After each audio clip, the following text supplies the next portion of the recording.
Hello. Hello, my name is Angela Wall. I am the Executive Director of Chamber Music Houston. And once again, joining me so happily early in the morning is Dr. Matt Lammers, co-director of Opus 1 Chamber Music School, still. Absolutely. Still. And we're going to have a shorter conversation today. We're going to talk about two pieces from the upcoming concert with Dover and also their guest clarinetist, Romy de Guise-Langlois. A very nice French mouthful there. But we're not going to talk about Jalbert. We'll let the composer speak for his own work. That's right, because he's going to be doing a pre-concert talk for us. So we're only doing Haydn and Mozart. Yeah. So you want to start us off? Sure. I mean, Haydn and Mozart, I think, is a really interesting topic for us to get to move into since we talked about Beethoven last time. Exactly, very much so. Yeah, and in reflecting on now that we get to build a little bit more context into the classical period, I feel that I need to issue like one of these melodramatic apology videos, because talking about Beethoven as this visionary, this revolutionary, this person that shoved the pendulum into the Romantic period, it kind of discounts, or in a way overshadows by context, how revolutionary, how progressive, how inventive these classical composers were. So I feel that, Andrew, you need to zoom in on my face in one of those grainy apology video fashions. Viewers, I am sorry. And to the legacy of Haydn and Mozart, we have failed you. Until today, we're going to change that. So you're saying that they had their own ingenuity and the way that they pushed the envelope of the classical quartet as a unit, as a genre, as whatever you want to call it. Absolutely. Okay. And kind of my potentially controversial hot take for the day is that the classical period in many ways was actually in and of itself a transitional period between what came before it and then what comes after it in the Romantic period. And we didn't really get a chance last time to talk about what happens in that evolution between pre-classical through classical, and then kind of where Beethoven picks up the reins and blasts us into the Romantic period. And I see. So they were laying stepping stones, is what you're saying, but they may not have been as obvious as Beethoven because he was just so big. Well, and he was just so obvious too. Yes, exactly. Yeah. I get it. So we're going to just sort of take a walk here through the string quartet, but a little earlier now, and kind of see how Beethoven woke up one day and said, "Oh, I know what to do." Right. And that's the thing. He wasn't the first one to wake up with this harebrained idea that the classical period was going somewhere. That's an idea he inherited from Haydn, from Mozart, and then they inherited from folks before them. And I think that's kind of what we get to explore today with this Haydn string quartet and then the Mozart clarinet quintet, which kind of roughly bookend the classical period in a way, and allows us to kind of zoom in on it in a fascinating way. So I'm trying to remember. I mean, you'll fact check me. Am I right that Haydn and Mozart were contemporaries in a way? They lived contemporaneously. Yes, contemporaneously. Yes. Mm-hmm. Okay, but they weren't necessarily talking to each other. Well, and they were to some extent, and I think historically it's a little bit confusing because Mozart patterned, in particular, his string quartet writing, but much of his legacy over this desire to be the one to take over from Haydn. Like, he really wanted to be the next in line in that tradition of the German tradition, and the string quartet was a huge part of that. He actually dedicated a chunk of string quartets to Haydn. Yes, I did know this, yes. And so this is a huge part of Mozart's psyche, but Mozart never actually studied with Haydn. They had interacted with each other. They knew of each other. Haydn knew of Mozart, but their actual relationship was less meaningful than Mozart's version of Haydn's legacy and how he wanted to factor into that, which I find pretty interesting. And then Beethoven did actually study with Haydn. So poor Mozart kind of gets pedagogically leapfrogged and overlooked by Haydn as he's working with Beethoven a little bit. So Mozart had big plans.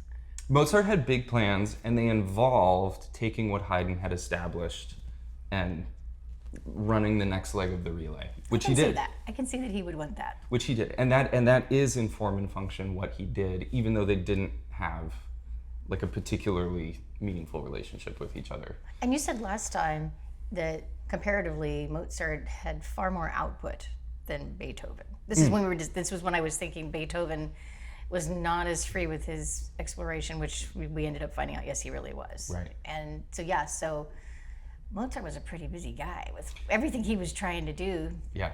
Actually, I mean, like, we have these little jokes in the world of classical music that there are sort of two archetypal personality types, productivity types. You have your Mozart types and your Beethoven types.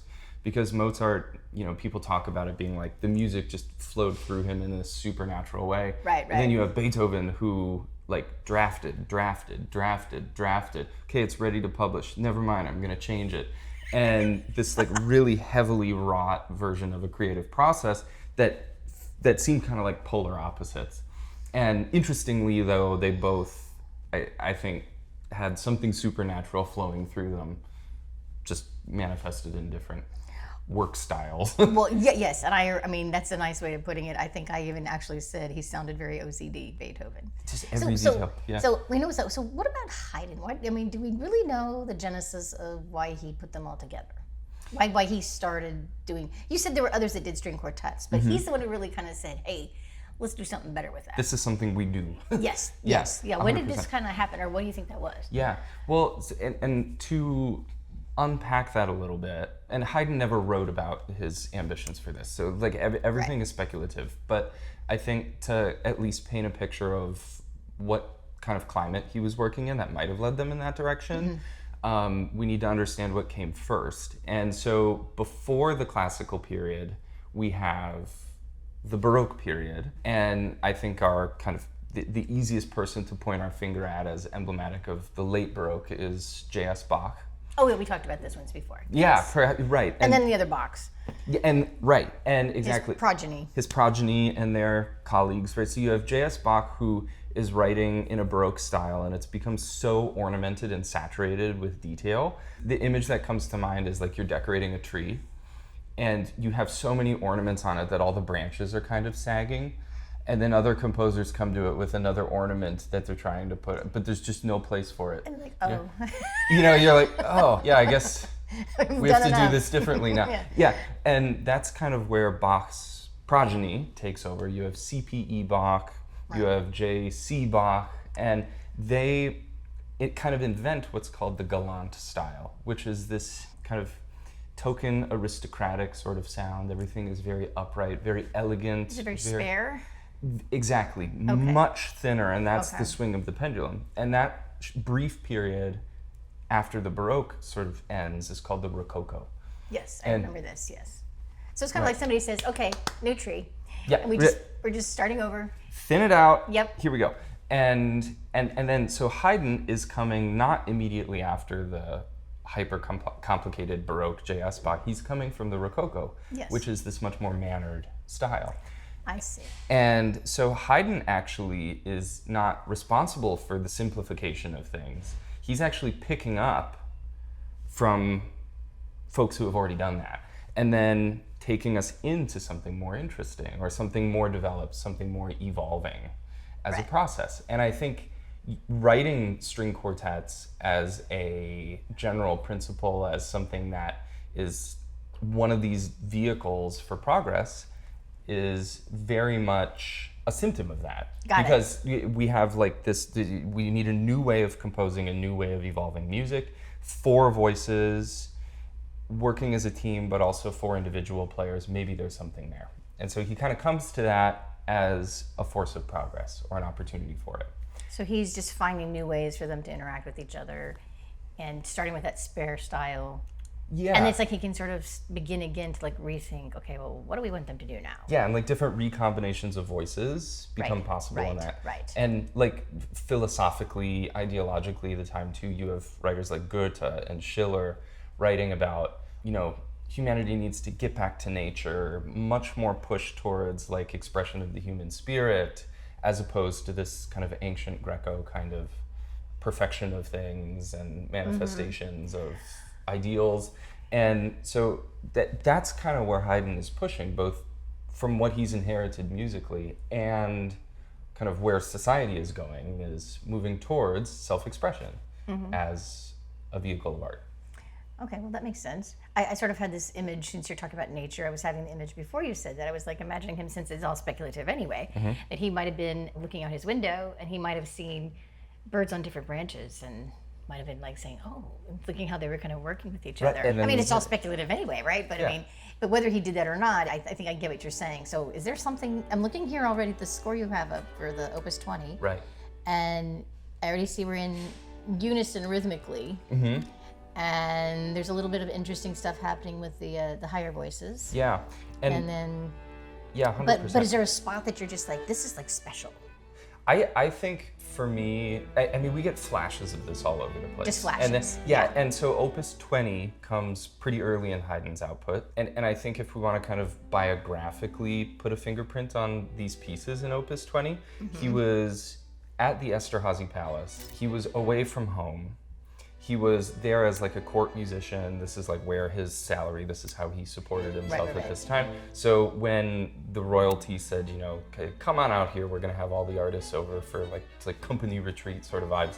And so they went out there and they would just write bucket loads of music. And apparently it was a fairly, you know, like comfortable from a human needs being met standpoint, but apparently a pretty unpleasant place to be as an environment. Like in the winter, it was humid, it was windy, it was, and I guess it was actually sort of bleak. Like people would get sick all the time. And the Well, that artists, makes sense. yeah, it does. And I guess they just didn't love like being away from their families in this. This is like 1750s, right? Something like this? This piece was Earlier? written in 1772. Yeah, I was in Check me out. 70, yeah, so 70. Whoa. Whoa! Watch, I'm wrong. But And that's yeah, okay. No, yeah. no. So that makes some sense because, you know, I don't think they've even, you know, barely, you know, what was his name? Baron von Leeuwenhoek or whatever is the one who's like dealing with the microscope and microbes and stuff. So this Right. would be perfectly Yeah, it's true. perfect. It's Yeah. going to be a mess. And you know, you can imagine like if there's this impulse of human expression coming through all of them, and then you're in this sort of somewhat unpleasant place to be, like we catch glimpses of that. And so one of the simplest things that we see in the collection of Opus 20 is there's a lot more composing in minor keys than we've seen in string wow. quartets past. Well, the bleakness makes sense. Sure, and like not that we want to generalize that everything in a minor key is sad, but No, like no, but I mean, but it is. You know, like there are relationships between keys and what you're trying to express. And so that's probably, I think, the simplest thing that we can see. And then in this piece in particular, my favorite moment is in the last movement. and it is major, not minor, this one. Right, but he's Unless it flashing but he in and out. modulates in and out, yeah. Exactly, yeah. In the last movement, I'm having trouble locating it in the score. Everything is sort of proceeding the way you'd expect it to. And in this last movement, there's a moment where everybody starts kind of grumbling on this chord that doesn't make any sense, that doesn't really exist it's not a melody, it's a fragment. It's honestly kind of like the beginning of Beethoven Opus 95 that we talked about last the time. Serioso. It's just this kind of creepy, out of place, da-ka-da-ka-da, da-ka-da-ka-da, on this dissonant harmony that Wow. just totally doesn't belong there. And so we get this kind of fragmentation that goes on and these flashes of experimentation. So it's prestos.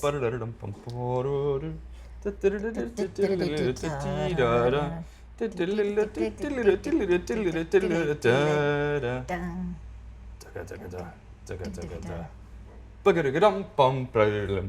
So this part. Yeah. That part. Comes out of nowhere. It's just pointless. Maybe he's just like, I don't know what to do. I don't know what to do. Yeah, or like it's this disruptive. I get it. I'm just Yeah. making something up.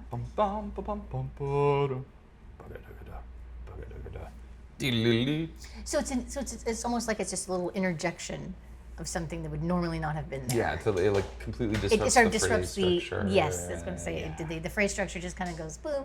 Where'd it go? Disappears. Yeah, Got it. and Now, is this something that your average listener would notice, or would it be something that? I think it could. I mean, I back, think if back you're- then, if back you're- then, would they have done? Oh yeah, back then they would have noticed it. They would have been totally freaked out by it. Really? Yeah. Well, especially after this like galant style Rococo stuff, where just everything in a very museum-like way Right. is where it belongs, is where it needs to be. So this would have been like, I'm trying to put it in terms of, I guess this would have been like, Chuck Berry on stage when they've all been used to like Doris Day. Sure. Or it would have been like like seeing a Da Vinci painting or something, and then there's just like a random like red streak in the corner of the painting, and you're like, oh, I see. So to them it was like very obvious. oh, Okay, yeah. so we're going to go back and you're going to start over on that Sure. one part. Okay. Yeah. So you're talking about this part that's startling. Startling, and to us as modern listeners, it may not be as startling because we've heard the likes of Mahler and Strauss, but back then this would have been absolutely shocking and forward-thinking. So at the beginning of the fourth movement, we have a very lovely, typical melody, right? First violin dancing around, everybody else sort of hyping them. Our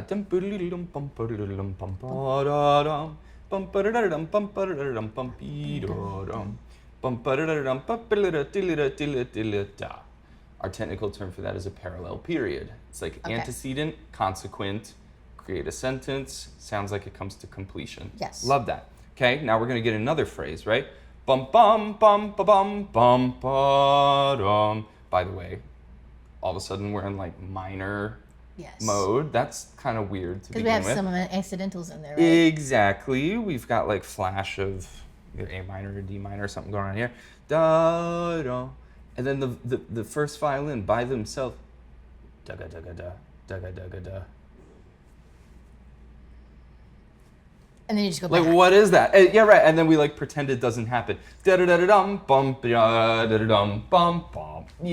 Got it. And so he's taking anticipated phrase structures and he's wedging in these unexpected things or tagging them onto the end in a slightly strange harmonic space that, as modern listeners, again, we like are maybe somewhat desensitized to the strangeness of that. Right. But for Haydn, this is like the foundation of all those other composers being able to do that.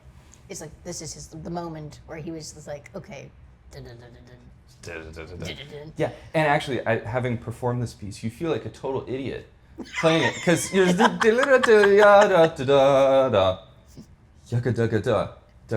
have to look at the audience like, yes, I mean to do this. It's not a mistake. It sounds completely erroneous.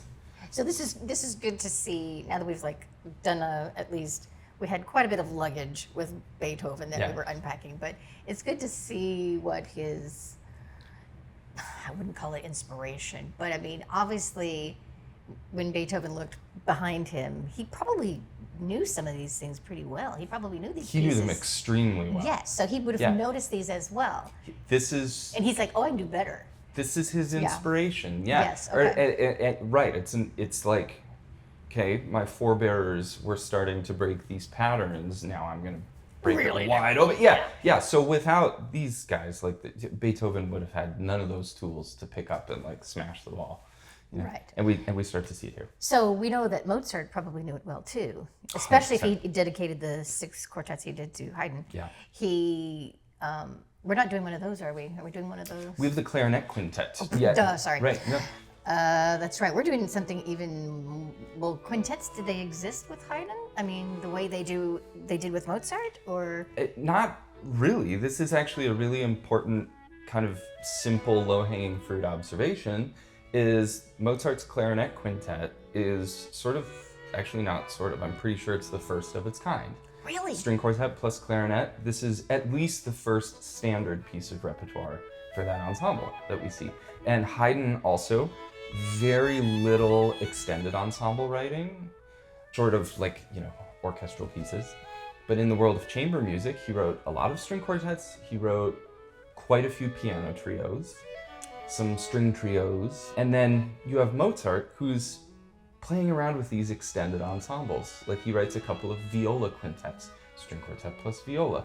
He writes a couple of piano quartets, like we talked about last year, which is... Piano quartets or piano quintets? Quartets. Okay. So string trio plus piano. So he's taking these typified ensembles that Haydn was kind of defining in a way, or giving credibility, then he starts to extend them in creative fashions. Do you think this was possibly because of the requirements? Like he had somebody who wanted to play something, so I'm just I'll make it. I'll just put all of them together.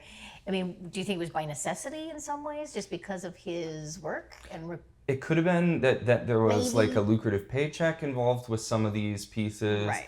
In the case of this clarinet quintet, he had a good friend who played the clarinet and said, "Hey, I'd love to, play some music of yours." Which, by the way, is how most music comes to be these days too. You have someone who Exactly. you're like, "Yeah, I'd love to write for you." Okay, and that's how the clarinet quintet came to be. There's also a famous trio for piano, cello, and clarinet. I believe the Kagelstadt. I might have that instrumentation slightly wrong, but also written for this very same clarinetist. And that's an ensemble that we had not seen before that point. So Mozart really is starting to like make additions to standard ensembles in a creative way. Or just moving the pieces on the board a little more. Yeah. I mean, the board was always there. It was just he had occasion to do it. Yeah, it's like making an enriched dough. Like what Yes. happens if we add a little sugar to the sourdough? Put some and- cinnamon on top. Yeah, like, or ooh, that's different and nice. nuts. Yeah, exactly. Yeah, like bacon muffins. And Exactly. No, it makes sense to me because just by virtue of the musician pool that he could work with, maybe they didn't know. Maybe Haydn didn't have as many musicians to even choose from. Maybe that was a possibility as well. Because Could be. I don't know a lot about the exact musicians. well, I'm that- not judging, but you know what I mean. Yeah, and I think though Haydn really, if I'm putting myself into his shoes, he's dealing with having to establish instrumental styles, or Right. he's chosen to. He doesn't have to. He's also dealing with new kind of philosophical ideas that he's kind of expected or inspired to put into music. So he's got a lot that he's having to build from scratch. And I feel like kind of what he chose to do was land on some ensembles, instrumentations that he really wanted to develop. And then develop those very in depth as a means of establishing this new kind of artistic paradigm. And then you have Mozart, who, kind of inherits that new higher baseline of philosophical thinking from Haydn, and now he kind of has the freedom to invest in this place and say, all right, Haydn established the symphony orchestra, he established the string quartet as standard, and okay, now I can kind of expand that bubble a little bit. Right. And that's not to say he's not thinking in an artistically inventive way at all, but it might be one way to think of the different hands they were dealt.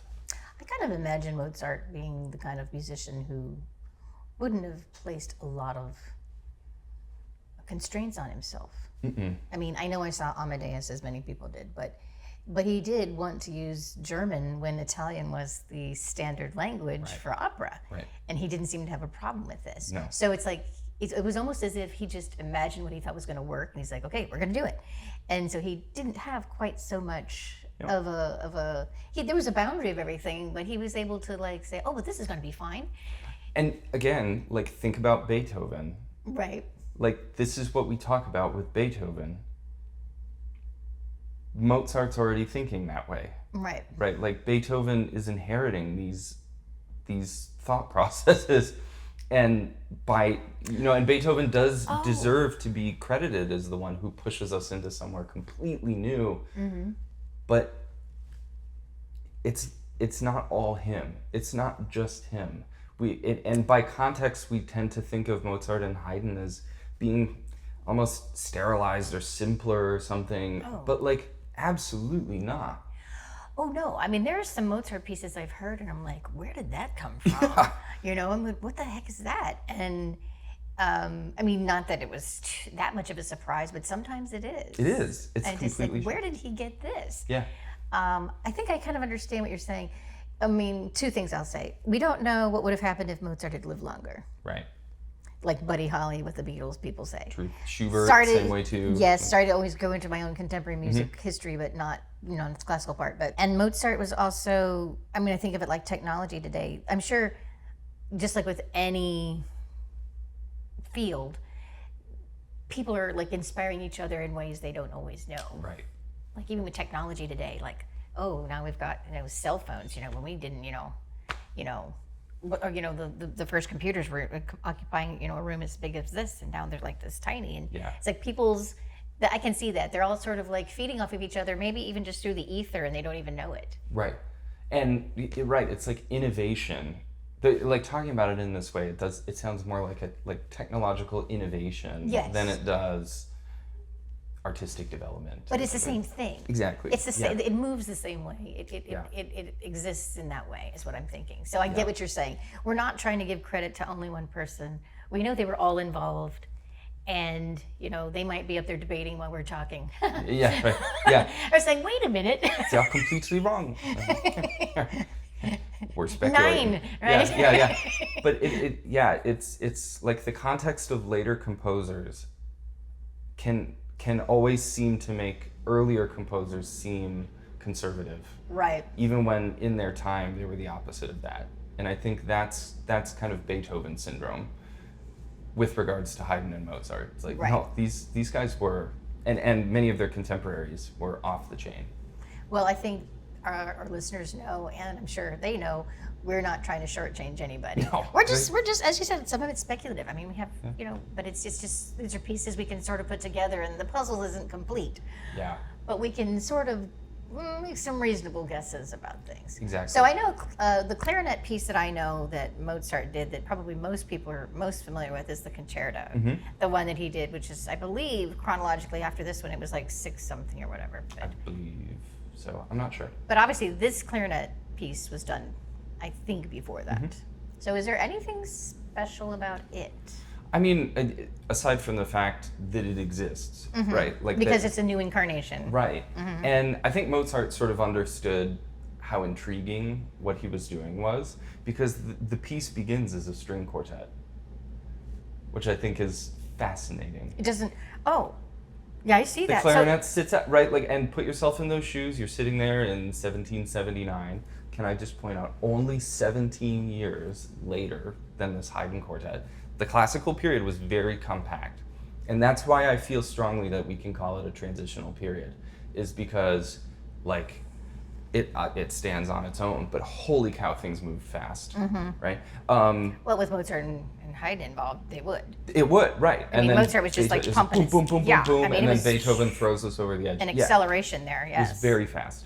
But yeah, I mean, put yourselves in the salon or wherever that you're going to hear this played, and then a string quartet rolls up with this clarinetist. Right, in tow. They all walk on stage, and everybody's... The clarinetist is confused. It's a quartet concert. What is he doing on stage? Right, what is he doing there? And then the string quartet begins to play the first 6 bars of this piece, and everybody's still like, yeah, he's lost. The clarinetist just came on at the wrong time. And maybe he was supposed to be with everyone else. Yeah, right. And then the string quartet plays this beautiful phrase, and then... And then finally the sheet is sort of drawn off the clarinetist, and I see. It's just this beautiful subtle nod to the fact that he's unveiling something brand new. So would they have not been familiar with the concerti model? I mean, the concerto model? I mean, wouldn't they have, isn't this sort of like a mini They would have, concerto kind of idea? in a way, and there are certainly moments where the clarinet, because obviously because it's the unique addition to the ensemble, where the clarinet is absolutely center stage, spotlight, freaking out on it, super virtuosic, and you're right, there's definitely some concerto DNA in there. That's what I was thinking, because it sort of just feels like that. Yeah. The structure, there's a little intro, and then because I've heard enough piano concerti that I know that that's very similar. He just couldn't bring the whole orchestra up. Right. He was just gonna, he was just doing a little mini version. It's kind of a hybrid genre. Right, so that's not, that's kind of neat that Mozart might have done something for him that was a little more spare. Yeah, and what's interesting too is, you mentioned the concerto sense of the clarinet getting an opportunity to show off. But we also kind of see it in the way the phrases are structured. Okay. Like in concerto playing, especially in the late Baroque, which again, remember, is not that long ago, we have this thing called ritornello form, where you have the soloist would play something, or maybe the ensemble would play it first, and then the soloist would get to do it. And then the ensemble would show off for a hot sec, and then the soloist. It's this sort of hot potato kind of structure. And we see some of that here, where the string quartet will do a thing, clarinetist gets an opportunity to show off, and then the string quartet will transitionalize us or something like that. And then of course there are also plenty of places where they're a homogenized ensemble. But I think you're right, there are influences of how do we structure an ensemble with sort of a outsider voice. Mm-hmm. Like you can't ignore the way that concerto worked. Well, I'm sure Mozart was also mindful of, distributing the spotlight appropriately to his friends. With his friends, and right. to the quartet. He was Yeah. probably trying not to, ruffle any feathers. Yeah. I mean, that makes sense. Yeah. And that's okay. I mean, it's fine that it's a little bit more of a, I wouldn't say predictable, but I mean, it's an altered recipe, Yeah. but it's a familiar recipe to some degree. Yeah, and I think the thread of familiarity between Haydn and Mozart that I would encourage listeners to kind of think about or maybe keep in the back of your mind mm-hmm. is, they were composing using melodies, mm-hmm. duh, like themes. That's how many of the forms were structured. I also like to think in terms of topics. So a topic being a perhaps more granular piece of information in the music that the composer might develop or reuse, or appears as like a thread in multiple themes or melodies, mm-hmm. or something in the development that is kind of celebrated as a point of like improvisation for the composer, like a topic. And so I think the beginning of the Mozart quintet is actually a perfect example of that. That the string quartet, there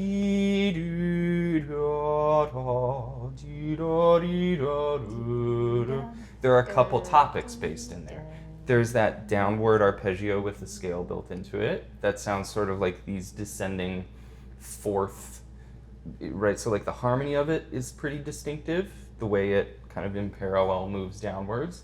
The rhythm of it is fairly distinctive, that we have long, long, long, long, short, short, short, short, long, long. Uh-huh. And then the contour of the thing could also be a topic. Down, up, down. Mm-hmm. And it's kind of a mystery when we first hear something, which of these pieces of information are going to turn into topics for the composer. Right. And then as you listen, and if you're aware of all these different pieces of information that could be developed, you can hear them flash out in future moments, and it makes the music sound unified. Like structurally, that's why they were doing this. But it also really gives you anchor points to listen. We're like, okay, I recognize that gesture from the opening, for example.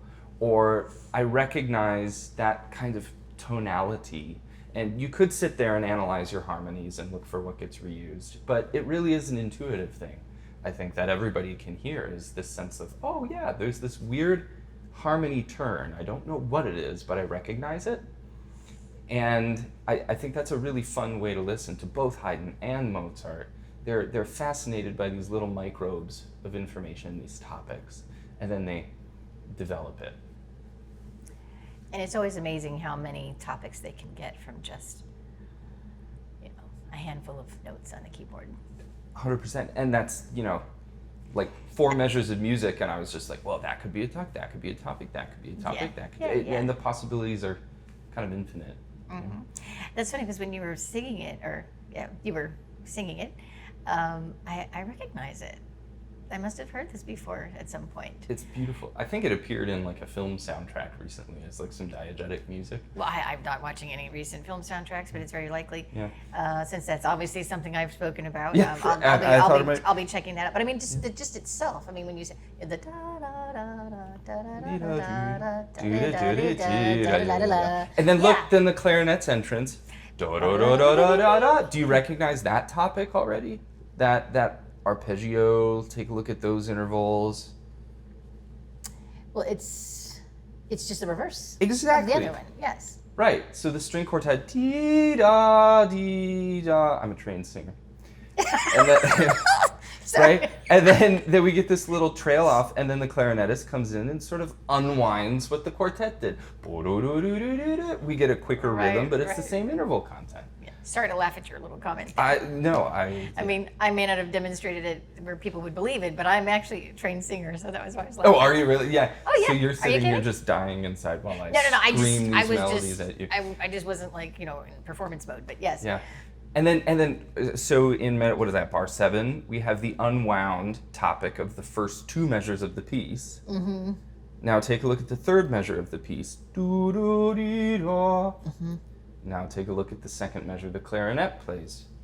Do-dee-da-da-da-dee-da-da-da-dee-da-da-da-dee-da-da-da. How does that? It's just expanded, but it still has that It's progression. It's yes. a rhythmically compressed and sort of mirror image of that exact same contour. So that almost makes it seem formulaic. Do you think Mozart was really formulaic? I don't think it was formulaic. Well, you know what I mean, though. Yeah, I think he was formulaic in the same way that like a really skilled wood craftsman is formulaic, in the sense that like they've got their workshop of tools, but the real craftsmanship is in like when you choose to use what tool. I say that as having never done any wood crafting. Perhaps I should use a different adjective. It was probably more improvisational. Is that better? I think I think maybe at the core of this kind of classical period of music, I think some of the best stuff in this time is stuff that sounds like it could have been improvised, like a genius improvisation of some kind.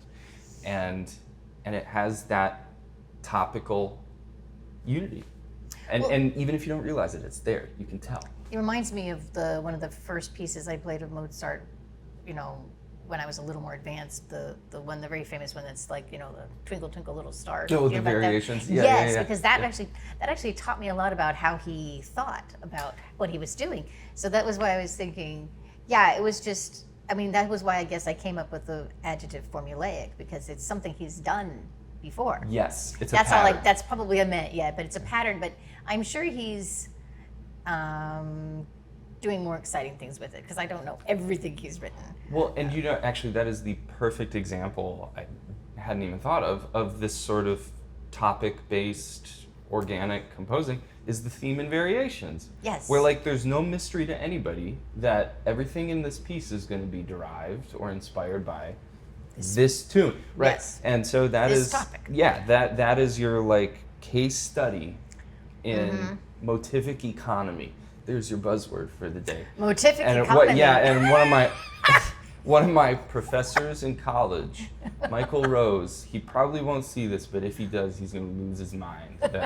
You mean motivic economy. But I love that term. It's economical use of motives, topics, melodies. It's economical. Okay. Yet infinite somehow. Yes. So we're going to get a little something with both of them. 100%. 100%. Yeah. And, we do love Haydn and Mozart for what they are. Mm-hmm.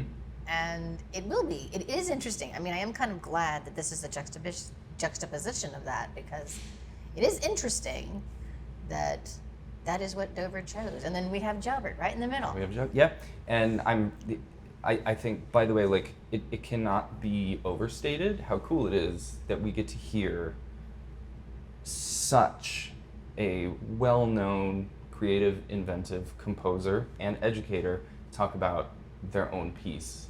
Oh, yeah. And then to hear it played immediately by one of the greatest ensembles in existence, that is just so cool. Thank you for doing that. Thank you to Pierre. Thank you to Dover. Oh, absolutely. Thank you to Pierre, because I was thrilled that he accepted my suggestion, because there's nothing better than having, as you say, a living composer speak about their creative process. Yeah, it's the truest lens into kind of what we're doing here. And interestingly, his piece is called Equilibrium, and it's kind of in the middle of Haydn and Mozart. Isn't that a little bit of an interesting? That's a little interesting, accidental, I would say. Yeah. Wow. Yeah. Well, I'm looking forward to hearing his piece as well. I haven't heard a lot of his work. But, I'm sure you've obviously heard a lot of Haydn and Mozart. You've probably played both of these. Yeah, and I've played some Pierre Jalbert too, and I absolutely love it. I have, yeah. What did you play? One of his piano trios, and enjoyed it very much. Great music. This is going to be a fantastic concert. 3 masters in cohabitation. And we're going to have Dover doing it too. It's going to be great. And Romy. Yep. She'll be there. I can't wait to see what she's going to be showing. Yep. And you're right, Dover's going to be a really amazing experience, as it always is. And another home team, another Houston-formed string quartet. We had Ballarday and we had Dover. I think Milena has gone to other She has since. pastures. Yeah. But whatever incarnation they are, we're going to love them just as well. Yeah.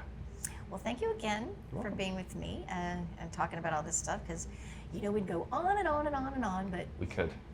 we're not going to do that right now. We're just going to leave you with all that, and then you can go listen to it at the concert yourself and pick up all these little nuggets of wisdom, topics, yes, of wisdom and interest that Mr. Matt Lammers just told us all about. Again, thank you so much. You're welcome. Thank you. See you at the concert.